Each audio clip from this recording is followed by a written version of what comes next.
Jadi disebutlah bahasanya itu bahasa Indonesia. Sebenarnya bahasa Melayu. Kami bertutur bahasa Indonesia, Pak. Mana ada bahasa Indonesia? Bahasa Melayu sebagai alat komunikasi yang praktik, yang digunakan di dalam hubungan diplomasi di antara negara-negara. Saya sangat mendukung perjuangan Indonesia ketika memperjuangkan bahasa Indonesia di UNESCO.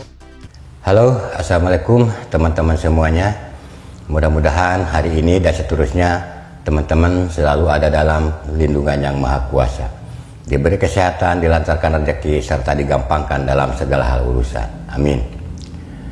Seperti biasa, di video kali ini saya akan mengajak teman-teman semua untuk menyaksikan sebuah video tentang orang-orang Malaysia yang tidak menyukai bahasa Indonesia, teman-teman.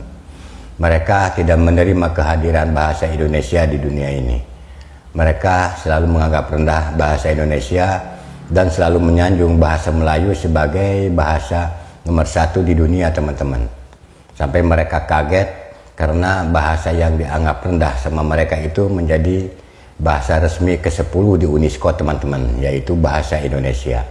Nah, untuk lebih lanjutnya, langsung saja kita simak videonya bareng-bareng bagaimana cerita selengkapnya.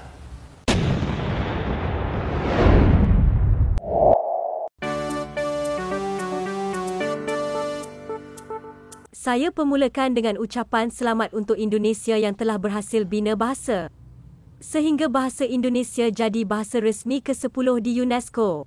Saya sangat mendukung perjuangan Indonesia ketika memperjuangkan bahasa Indonesia di UNESCO. Tapi bukan tentang ini yang akan saya bahas di video ini. Kali ini saya akan membahas tentang segelintir orang Malaysia yang merendahkan bahasa Indonesia dan mengagung-agungkan bahasa Melayu sebagai bahasa yang paling mendunia. Menurut penjelasan dari para tokoh dan profesor di Malaysia yang mengusung soal tamadun Melayu dan bahasa Melayu, rasanya kita perlu untuk menyimpulkan bagaimana sebenarnya maksud dari mereka yang selalu mengusik Nusantara sebagai alam Melayu. Mereka berusaha untuk mengembalikan sosok Melayu yang hilang dengan cara-cara yang tidak relevan.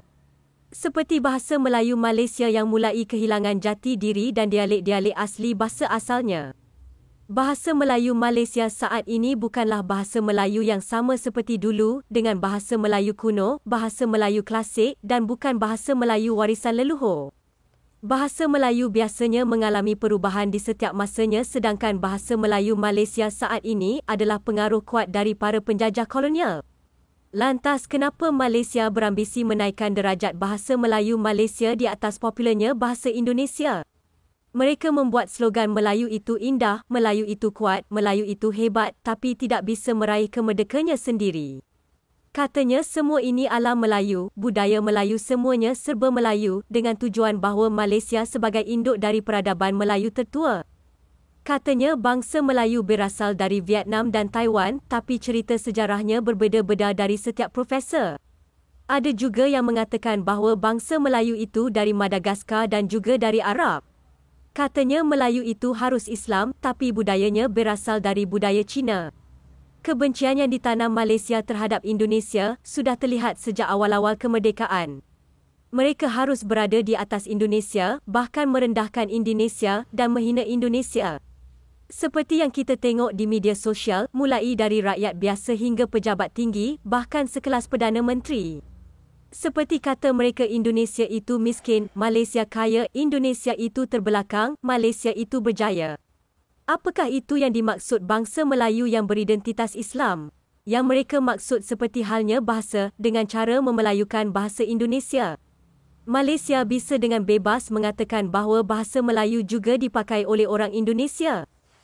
Prinsip dasar yang mereka usung bukanlah menurut alur dari bahasa Melayu itu sendiri, mereka lebih meninggikan bahasa Melayu di atas bahasa Indonesia. Bahasa Melayu Malaysia yang mereka ikuti saat ini hanyalah seperti air mengalir yang diwariskan oleh penjajah Inggeris dan menghilangkan dialek-dialek yang berasal dari leluhur. Sedangkan bahasa Indonesia dibentuk dari musyawarah dari berbagai kalangan pemuda yang berjuang terhadap bangsa Indonesia hingga kita bersatu. Dilihat dari KBBI, bahasa Indonesia menambahkan awalan seperti ber, di, kan dan masih banyak lagi yang tidak dimiliki oleh bangsa Melayu sebelumnya. Seperti orang-orang Malaysia saat ini, terkadang kita melihat mereka juga mulai menggunakan ejaan tambahan tersebut. Jika kita berbicara tentang bangsa Malaysia, bukanlah pendiri bangsa Melayu maupun bahasa Melayu, sejatinya bahasa Melayu memang sudah ada dari zaman dahulu. Namun bukan Malaysia lah sebagai pendirinya bahasa Melayu. Indonesia memanglah bersaudara tapi berbeza prinsip dengan berbagai statement dari para profesor di Malaysia yang tak masuk akal yang seolah-olah semuanya berpusat dari Malaysia. Hal ini tentu saja memicu reaksi dari berbagai kreator Indonesia yang tak sesuai dengan pemahaman kita. Bahasa Melayu yang semestinya bergerak dengan peradabannya sendiri yang sejatinya berasal dari zaman prasasti klasik bukanlah bahasa Melayu hasil dari bentukan Inggeris. Bahasa Melayu bentukan Inggeris inilah yang dikembangkan terhadap wilayah-wilayah jajahan sebagai alat komunikasi yang mereka banggakan.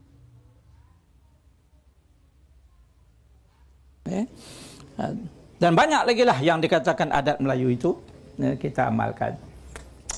Ini persoalan adat. Yang ketiga, bertutur menggunakan bahasa Melayu. Bahasa kita tu namanya bahasa Melayu ya. Ada orang kata bahasa Malaysia. Ada orang kata bahasa Malaysia kok, kan bahasa Melayu. Bahasa Malaysia ke bahasa Melayu?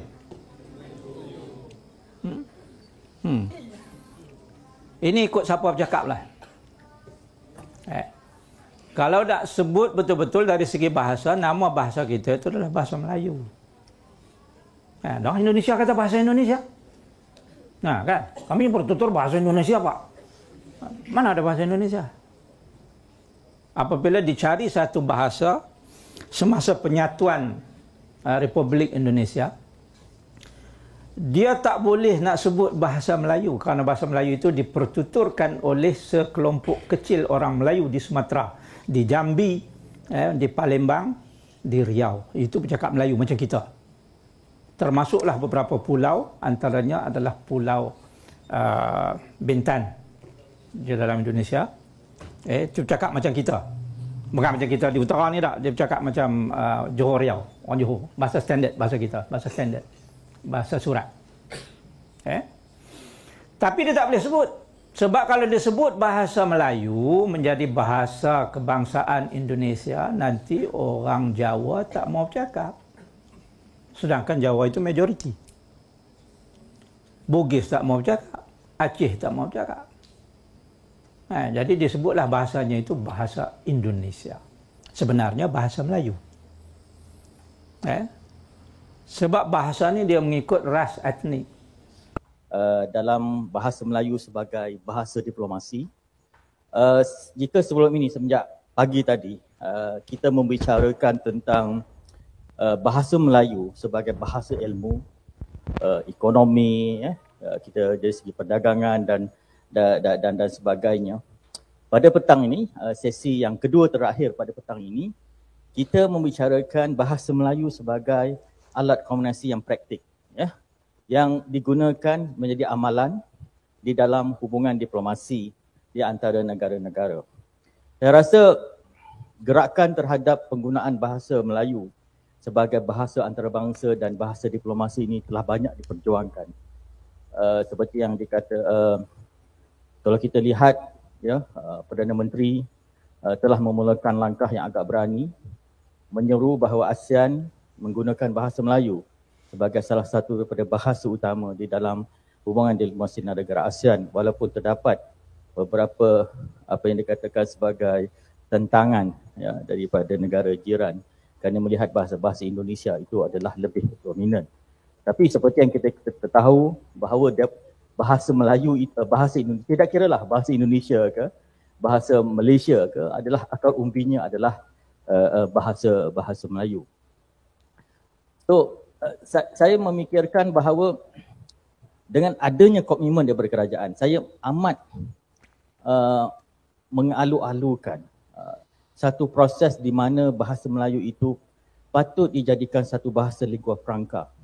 Seperti mana yang telah kita lakukan sewaktu waktu kejayaan kerajaan Melaka dahulu, di mana bahasa Melayu adalah bahasa lingua franca yang digunakan sebagai bahasa diplomasi. Even nak cakap bahasa Melayu, cakap bahasa Inggeris kan. Kita patut berbicara dalam bahasa Melayu sepenuhnya. hinggakan kerajaan China pada itu Empire China pada ketika itu menggunakan bahasa Melayu ya untuk berkomunikasi dengan kerajaan Melaka. So di sinilah saya rasa kita mempunyai panel-panel yang sangat hebat yang mempunyai pengalaman di dalam bidang masing-masing, terutamanya di dalam mengangkat bahasa Melayu di dalam arena antarabangsa dan juga menjadikan satu daripada bahasa utama diplomasi.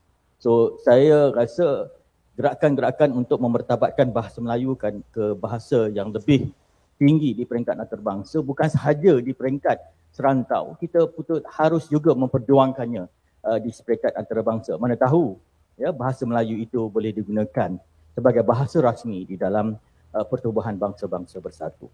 Dalam sejarahnya Melayu itu pengembara lautan. Memang orang Melayu itu seafarers. Orang Melayu ini seafarers. Sebab itulah kalau kita tengok, nanti saya juga akan sebut ya, satu-satunya bangsa di dunia ini yang merujuk tempat tinggalnya itu, tempat tanah tumpahnya itu sebagai tanah air adalah orang Melayu. Orang Melayu saja yang kata tempat tinggalnya itu tanah air. Dia kata Malaysia ini tanah airku, tanah air. Kita guna perkataan tanah dan air.